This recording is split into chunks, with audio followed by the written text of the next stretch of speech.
in the middle of a large alien city filled with towers of shining metal and lights that never sleep, a human boy named Kai worked as a servant. He was not rich or important, just a quiet worker in the home of Lord Varric, one of the most feared. Alien nobles in the district, Kai had lived in that house since he was a child, cleaning floors, preparing meals, and obeying every order without question. One cold evening, something strange happened. Lord Varric returned home with a new purchase-an alien girl. She was quiet, thin, and covered in dirt. Her silver hair was tangled, and her clothes were torn. 2 iron chains held her wrists, and her ankles were bruised from walking barefoot through the city's stone roads. Lord Varric didn't even speak to her. He just gave orders to the guards to place her outside in the courtyard, near the animal cages. Kai saw her from the window, sitting on the cold ground, shivering. She didn't cry, didn't scream, just sat there in silence with her head down. The other servants whispered about her. Some said she was dangerous, others said she was cursed, but Kai didn't feel fear. He felt something else: curiosity. That night, Kai couldn't sleep. He kept thinking about the girl. There was something strange about her, something that made him feel like she didn't belong in chains in the middle of the night. He sneaked out of his small sleeping chamber and walked quietly to the courtyard. The sky above was dark, but filled with stars, and the wind made the chains around her wrists rattle softly. She didn't move when he approached. She just stared at the ground. As he got closer, he saw her eyes silver, glowing faintly in the dark. Not like normal eyes, but like small stars trapped in her face. She didn't blink, didn't speak, just watched him. "I brought you food," Kai said in a soft voice. He held out a small piece of bread and a flask of water. She didn't move at first, but after a long moment, she slowly reached out and took it. Her fingers were thin, cold, and shaking. She ate in silence, still watching him. "What's your name?" Kai asked, but she didn't answer. He waited, then sighed. "I'm Kai," he added. "I'm just a servant here too." He stayed with her for a little while, watching the stars with her. Then he returned to his room before the guards could find him missing. The next day, Lord Varric didn't even look at her. He had bought her for something, but seemed in no rush to use her. Instead, she remained outside, like a forgotten object. The other servants still whispered, still feared her, but Kai visited her again that night and the next, always bringing food, water, and sometimes a blanket when the wind grew sharp. On the 4th night, something happened. As Kai handed her food, he saw a tear roll down her cheek, but the tear didn't fall like normal water. It glowed, just like her eyes. A soft silver light that disappeared when it touched the ground. "You're not normal," Kai whispered. Not in fear, but wonder. This time, the girl looked up at him and spoke. Just one word, but it wasn't in any language he knew. It was soft, musical, and echoed in the air like a bell ringing from far away. "What did you say?" She repeated it, slower, and then, as if it took great effort, she spoke in broken, common tongue. "Name." Niraya. Kai's heart jumped. He hadn't expected her to speak. And her voice, it didn't sound like someone weak or broken. It sounded ancient, powerful, but soft, like wind passing through leaves. "Niraya," he repeated. "That's beautiful." She nodded slowly, but her face stayed sad. She looked down at her chains and whispered something else in her own language. The chains glowed faintly for a second, then stopped. Kai stepped back, shocked. "What was that?" Niraya shook her head. "Not break. Not yet." That night, Kai couldn't sleep again. His mind was full of questions. Who was she really? Why did her tears glow? Why were her chains glowing too? Was she dangerous? Or was she something more? In the morning, a merchant visited Lord Varric's estate to bring new supplies. He noticed the girl in the cage and laughed. "You bought that thing?" the merchant said. Some say she's from the star-blooded ones old fairy tales, old. Nonsense. Lord Varric didn't seem to care. She was cheap, he said, and strange, so I took her. The merchant shook his head. She'll bring trouble. Mark my words. But Kai was now sure of one thing: this was not just a slave girl. She was something special, something hidden, something dangerous maybe, but not evil. He decided that night, as he looked out at her silver eyes once more. He would protect her, no matter the cost. He didn't know what she was yet, but he would find out, because even though he was just a human servant, deep inside, something told him that this girl in chains was not meant to stay caged, not meant to stay silent, and definitely not meant to stay forgotten. Kai couldn't stop thinking about the strange word Naraya had whispered the night before. It didn't belong to any known language he had heard, but something about the way it sounded made his heart race. It felt old, powerful, and beautiful, like a song carved into stone long ago. He returned to the courtyard again after midnight, bringing food hidden under his tunic and a soft blanket he had stolen from the servant quarters. Naraya was awake this time, sitting upright, her eyes glowing faintly under the moonlight. I came back, Kai whispered, smiling. Did you wait for me? Naraya didn't speak, but she looked at him and nodded slowly. That simple gesture made Kai's chest feel warm. He handed her the food, but this time she didn't take it immediately. Instead, she pointed to her wrist, the chain that held her. Kai hesitated. You want me to? Break it. She shook her head, then whispered, touch it.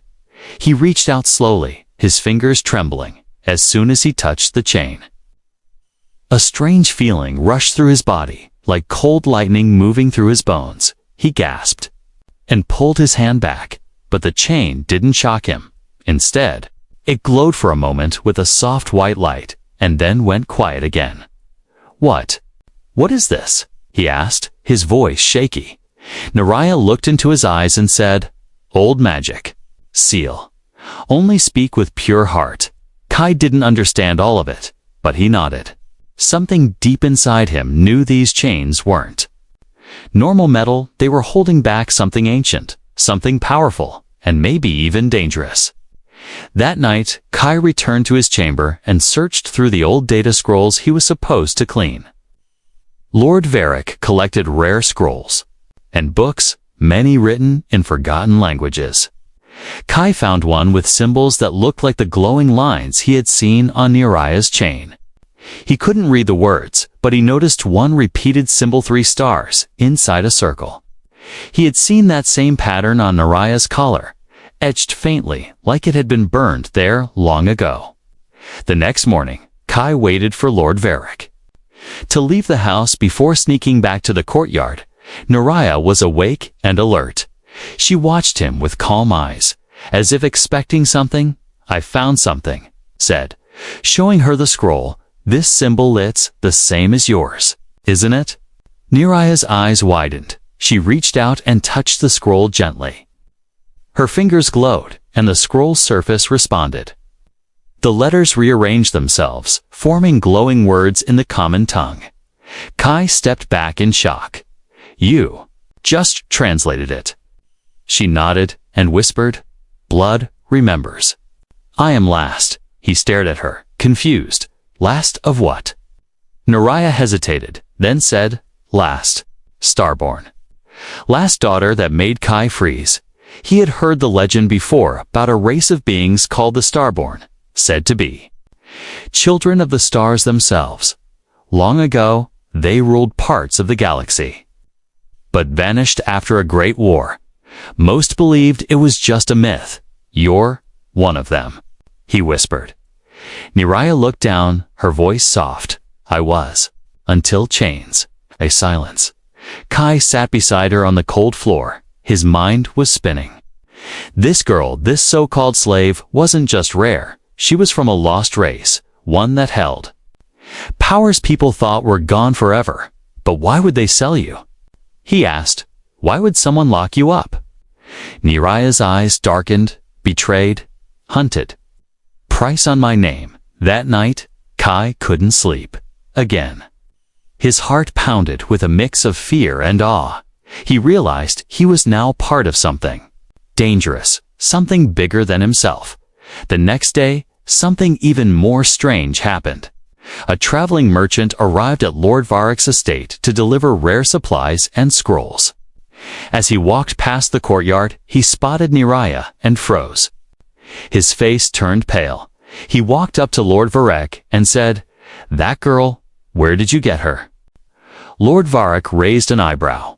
"I bought her cheap from the slave docks." "Why?" The merchant laughed nervously. "You do know there's an old bounty on her kind, right? A real one, not fairy tales. Anyone proven to hold a starborn gets hunted." By the old collectors, Lord Varroc's eyes narrowed. "You think I'm afraid of ghost stories?" The merchant shrugged, just saying. "If she is who I think she is, you're not her master, you're her prisoner." Kai heard it all from behind a pillar. His blood ran cold. Neriah hadn't lied. She was in danger, and now, so was he. That night, when he met her again, he whispered, "They know." "Someone recognized you." Neriah didn't flinch. She simply whispered, "Then we must leave." "Before they come." Kai stared at her. "Leave? How?" She looked at him, her silver eyes full of strange sadness and strength, with trust. "And your help. Chains can break." Kai took a deep breath. His life had been simple, quiet, and controlled. But now, standing in front of her, he realized everything had changed. He didn't know what lay ahead. But one thing was clear. He would not let her be taken again, not while he still breathed. Kai stood in the quiet library, fingers shaking as he flipped through one of Lord Varroc's forbidden scrolls. He wasn't supposed to be here. Only Varroc and his scholars were allowed inside this room. But tonight, Kai couldn't stop himself. His heart beat fast, not from fear, but from the need to understand who Neriah truly was. The scroll's pages were brittle and dark, covered in symbols older than the stars.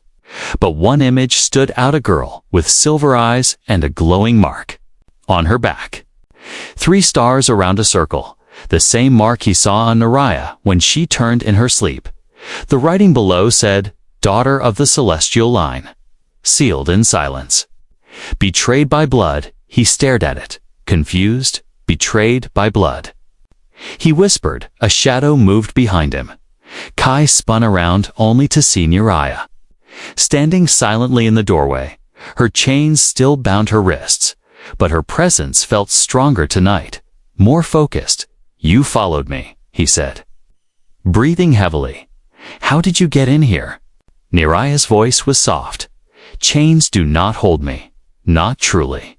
They hold memory." Kai blinked. "What do you mean?" She stepped forward, her bare feet making no sound on the stone floor. She looked around the room, eyes landing on the scroll he had opened. She touched it and the room changed. The scroll lit up, and the walls began to glow with light. Strange symbols floated in the air, like they were alive, dancing in the space between them. Kai stepped back, stunned. "What is this?" Neriah's expression was calm, but sad. "A piece of who I was." Before the silence, the light around them formed images: ships made of crystal flying through stars, cities that floated in the sky, beings with glowing skin walking among planets, and then fire, war, betrayal, her people falling, captured, bound. Neriah turned away from the vision.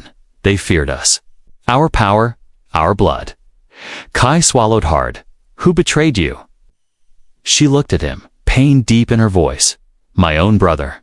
He wanted the throne. So he sold me to silence." Kai felt cold. "That's why you were chained. That's why they sold you like an animal." She nodded slowly. "I was the heir.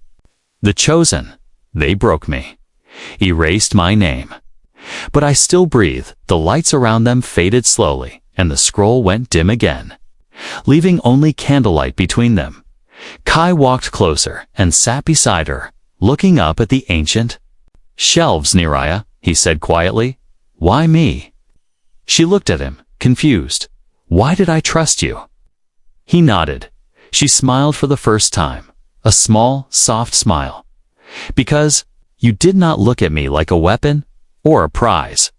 You saw a person." Kai didn't know what to say. His heart felt heavy, and his mind raced with fear. Neriah was more than anyone could imagine royalty. Power. Danger, but also alone. Deeply alone, suddenly. Heavy footsteps echoed in the hallway. Neriah turned toward the door, her eyes narrowing. Kai froze. "Guard Sif, they see us here." Before he could finish, the door slammed. Open, Lord Varric stood there, flanked by 2 armored guards. His red eyes burned with fury. "What are you doing in my library?" he growled, then looked at Neriah. "And how did she get in here?" Kai stood up, shielding Neriah instinctively. "She didn't do anything. I brought her. I asked her to help me understand." Lord Varric laughed cruelly. "Help you? She's a cursed slave. Human, you dare speak as if she's your equal." Kai didn't back down. "She's not a slave. She's someone important." "Someone ancient," Varric interrupted with a snarl. "Enough. You're forgetting your place. You are nothing but a pet I fed and raised, and she is property." He nodded to the guards. "Take the girl to the lower cages and beat the boy until he remembers who owns him." The guards rushed forward. Kai tried to fight, but one punch knocked him to the ground. He heard Neriah cry out, not in fear, but in fury. As the guards grabbed her, the chains on her wrists lit up with silver fire. She screamed a single word in her old language, and the walls cracked. One guard was thrown back by a blast of light. The other stumbled away, eyes wide with terror. Lord Varric stared at her, stunned. "What are you?" Neriah stepped forward, her eyes now shining, like twin stars. "Not yours," she whispered. "Not anymore." Kai, bleeding and dizzy on the floor, reached out. "Neriah." She turned to him and knelt beside him, placing a glowing hand on his chest. Warmth spread through his body, and the pain eased. "You are not my servant," she said softly. "You are my choice."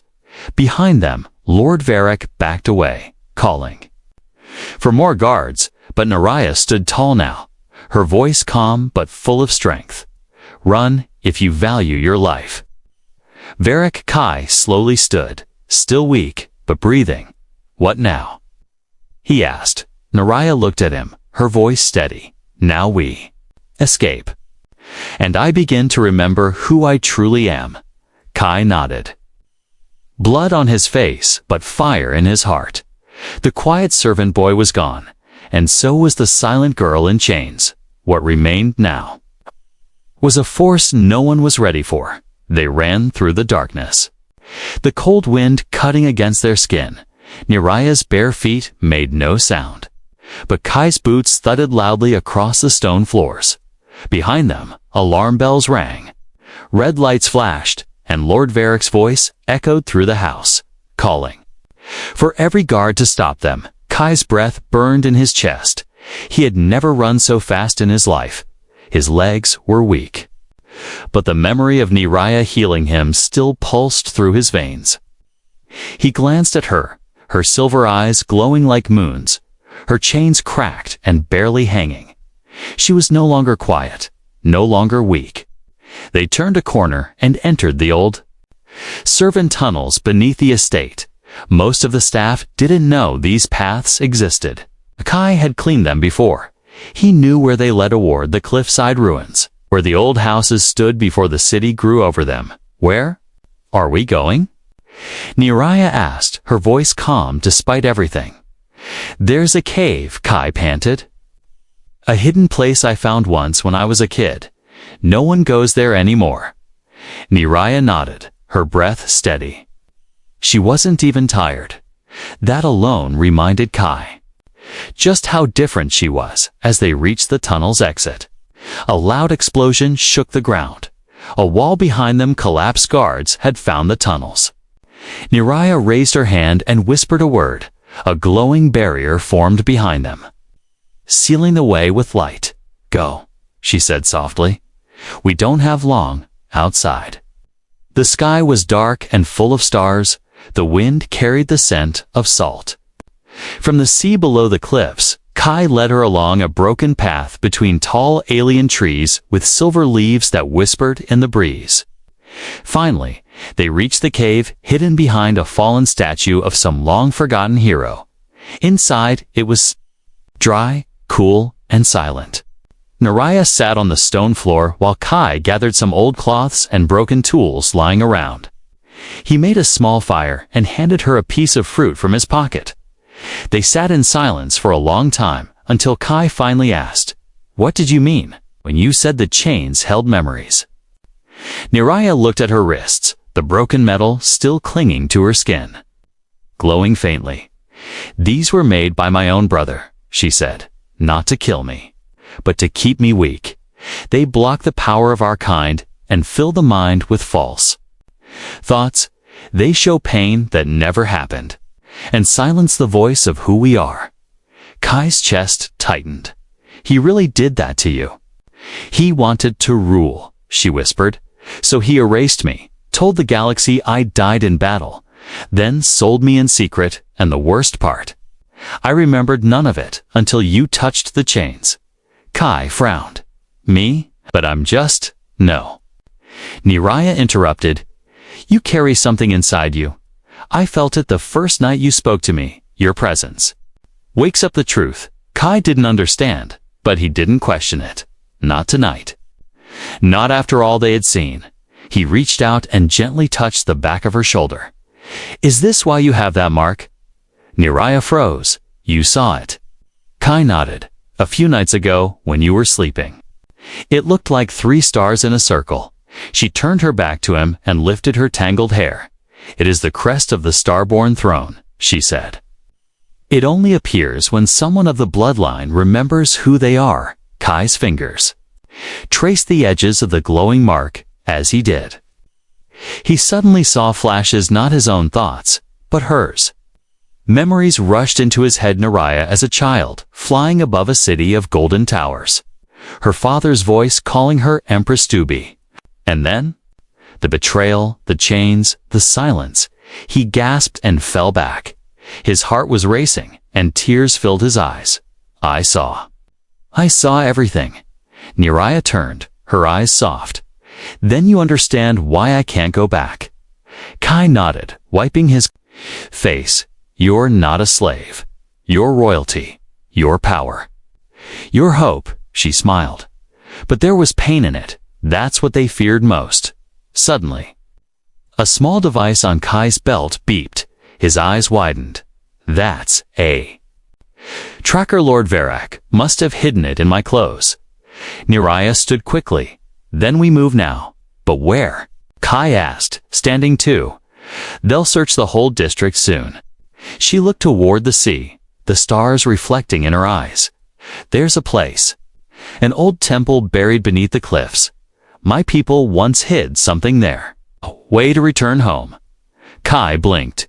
"You mean a ship?" Neriah didn't answer directly. She only said, "Follow me, Kai. The stars are waiting." They left the cave in silence, the wind wrapping around them like a cloak. Behind them, the fires of pursuit glowed brighter. But ahead, beyond the trees and cliffs, was something ancient, something lost. And if Neriah was right, it would take more than chains to stop her from reaching it again.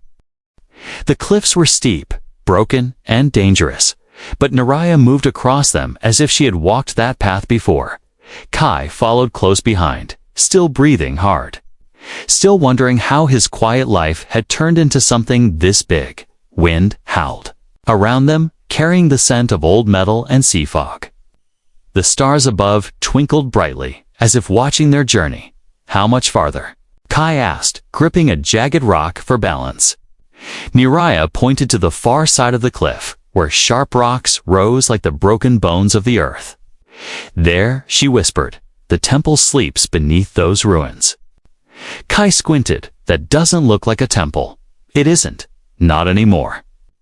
Naraya replied, time buried it, but the heart of it still beats when they reached the broken stones. Naraya placed her palm against the wall. A soft light glowed under her touch. The rock trembled and slowly cracked open, revealing a narrow tunnel hidden inside the cliff. Kai stared in awe. How did you know this was here? I didn't remember it. Until now, she said. Your touch unlocked more than you know inside the tunnel. The air was cold and dry. The walls pulsed faintly with lines of silver light. Old technology hummed softly. Alive after so many years, Kai stepped carefully. Afraid to break anything, afraid to fall. At the tunnel's end, the path opened into a wide underground chamber. Stone pillars rose high, covered in glowing symbols. And in the center half, buried in dust and vines, was a strange shape. Not quite a ship, not quite a statue. It looked like a cocoon of crystal and metal. Its surface breathing slowly, like it was alive. What is that? Kai whispered.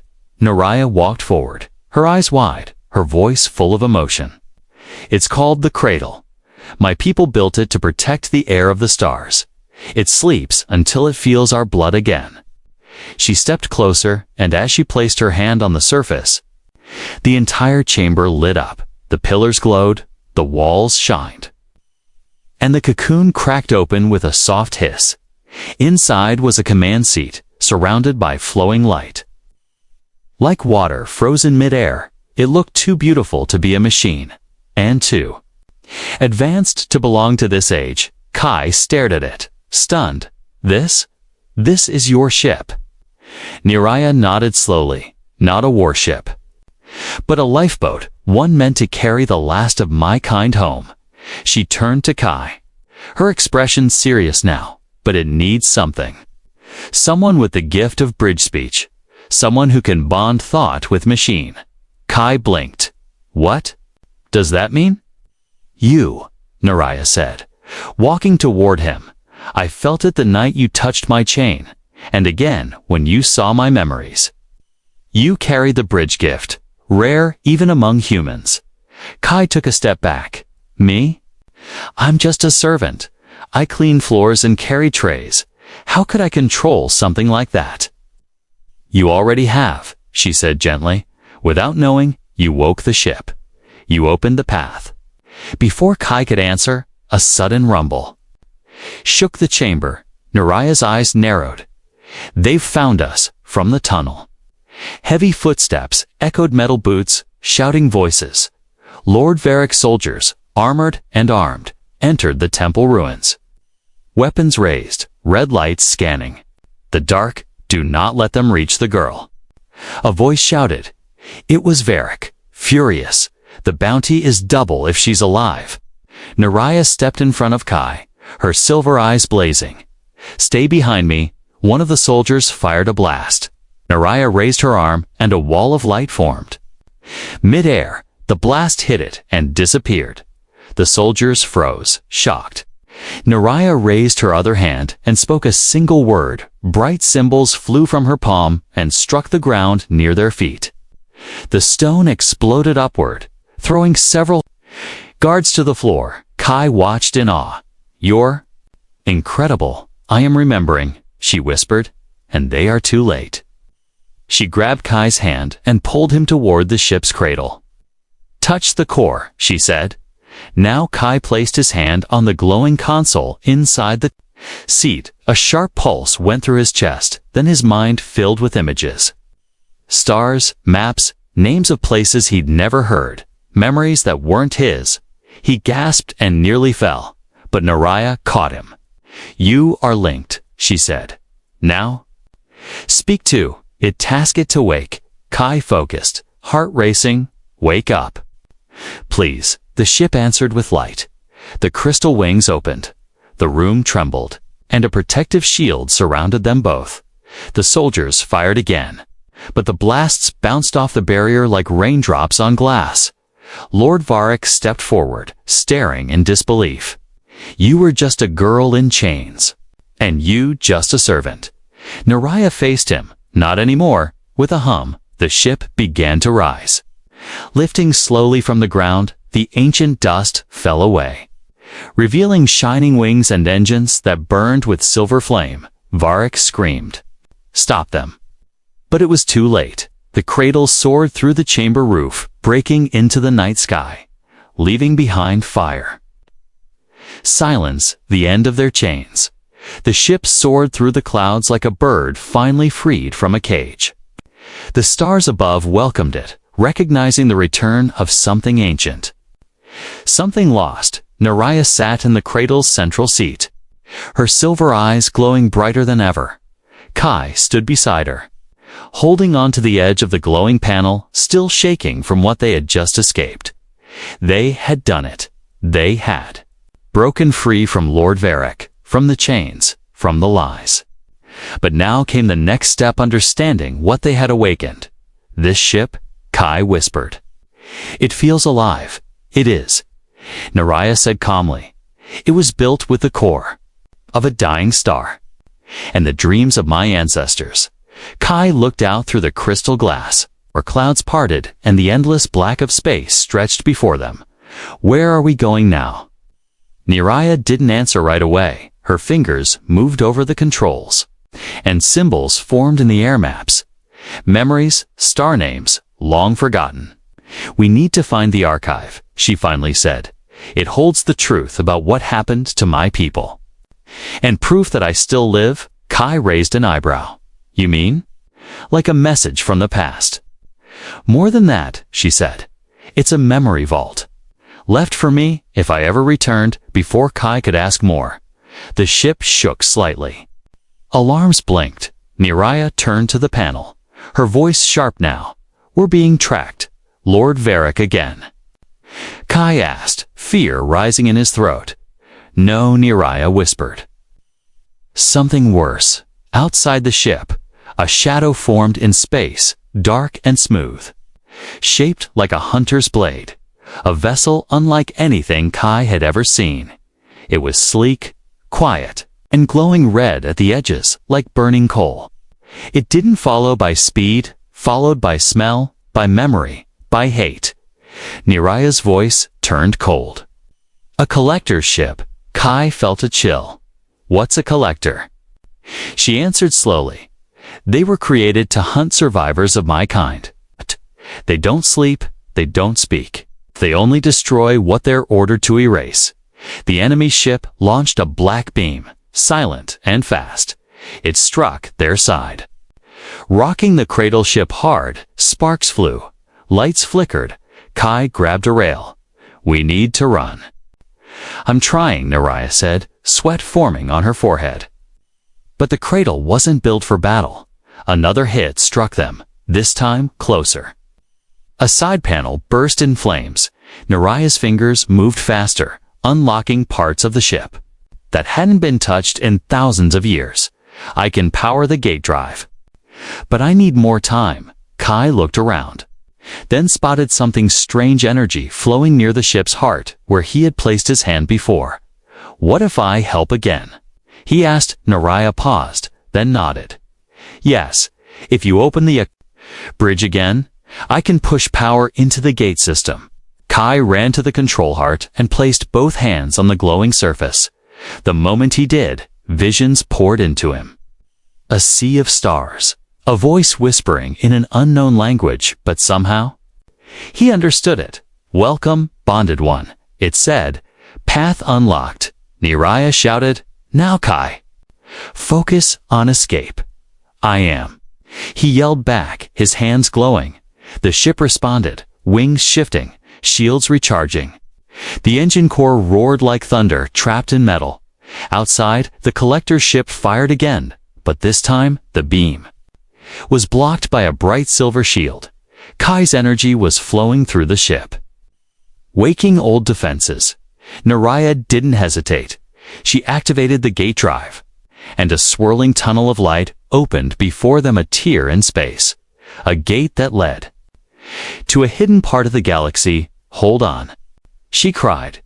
The cradle ship shot forward, leaving behind fire, debris, and the scream of a hunter losing its prey. As they entered the gate, Everything turned white, then silence. Moments later, they emerged into a dark corner of space, quiet, distant, untouched. Stars here moved slower, and in front of them floated a giant sphere, broken and ancient, glowing with quiet blue light. Kai looked at it, amazed. Is that the archive? Naraya nodded slowly, her eyes filled with emotion. Yes, that's where I was born. That's where my story began. The cradle ship approached slowly. Guided by old programming, a docking bay opened even after all these years. Welcoming her home, Kai looked at her. Are you ready?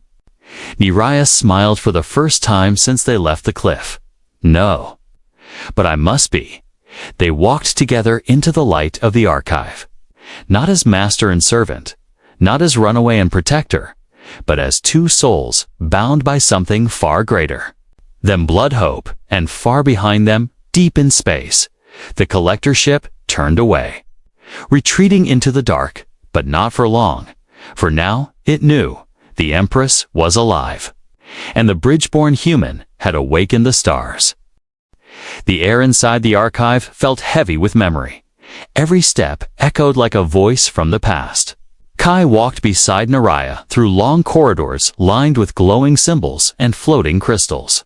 The walls pulsed softly, recognizing her return. 1,000 years of silence began to break as lights flickered awake, calling her name in languages that had been forgotten by time. This place, Kai whispered, it's alive. Naraya nodded slowly, her face calm, but her eyes full of feeling. It remembers me. It remembers everything. At the heart of the archive stood a chamber of pure light. In the center floated a sphere, covered in swirling star patterns. Naraya stepped forward and placed both hands on it. The entire chamber lit up, and suddenly, a voice filled the air, soft, regal, and kind. Welcome. Daughter of the celestial line had said, you have returned. Kai took a step back as holograms filled the space. He saw images of Naraya's family, her mother, proud and strong, her father, wise and gentle, and her brother, the one who betrayed her. His face was kind in the beginning, but slowly turned cruel as power poisoned his heart. The voice continued. The bloodline was broken, but not lost. You were hidden, forgotten by all. But one, Naraya's lips trembled. Why didn't anyone come for me? The voice replied, because your brother erased your name from the records and placed a false heir on the throne. He feared your return, so he buried your memory, but one star burned bright, enough to guide you back. Kai looked at Naraya, stunned. Me?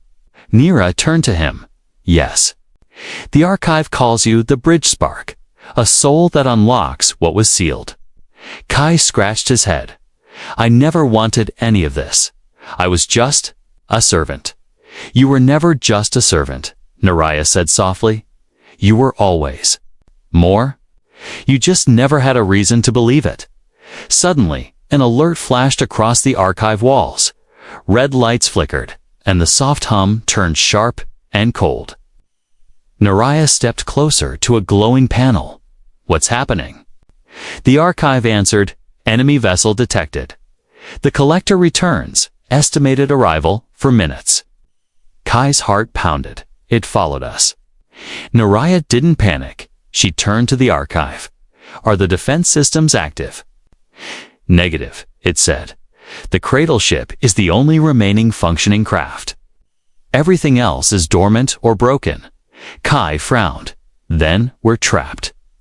Naraya looked at him with calm eyes. No, we are not.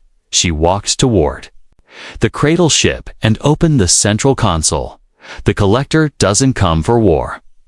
It comes for silence. Kai stood beside her. Then we make noise. Naraya placed her hand on the console again, but this time, something different happened. The ship's light surrounded both of them, pulling them into a shared vision. In it, they saw the galaxy, the wars, the fall of her people, and the future, a chance to rebuild, but only if one spark lit the fire. When the vision ended, Kai gasped, "You want me to pilot it into battle?" "No," Naraya said gently. "We both do it, together. One soul of the stars." One of Earth, the cradle ship rose again, this time not as a lifeboat, but as a weapon of light. As the collector entered the system, ready to destroy everything, the cradle ship met it head-on. But they didn't attack first. Kai opened a signal channel. "This is not your slave. She is not your prize, she is your mistake, and we're done hiding." The collector responded with silence, then violence missiles launched. Dark beams cut through space. Naraya whispered a word. Then the cradle ship split into light, dodging. Every blast, dancing through fire like a memory reborn. With Kai linked to the ship's core, and Naraya channeling her bloodline's power. They struck back, not with death, but with truth. They uploaded the archive's data into the enemy ship, filling its systems with history, proof, and memory, forcing it to see what had been erased. The collector froze in space, overwhelmed. Not built to think, only to follow, and now it had no command, no lies left to obey. It shut down. Drifting like dust in the wind, silence returned. But it was a different kind of silence, now not empty, but peaceful. The cradle ship returned to the archive, where Kai and Naraya stood before the glowing stars. "What now?" Kai asked quietly. Naraya turned to him. "Now we rebuild. Not just my people's future, but a new one for all who were forgotten, broken, or silenced." He smiled, "And me." She took his hand. "You'll stand beside me, always, far across the galaxy." In places where her name had once been feared or forgotten, lights began to flicker on again. Ancient signals were reawakened. The Empress had returned, and a human servant helped her change the stars forever.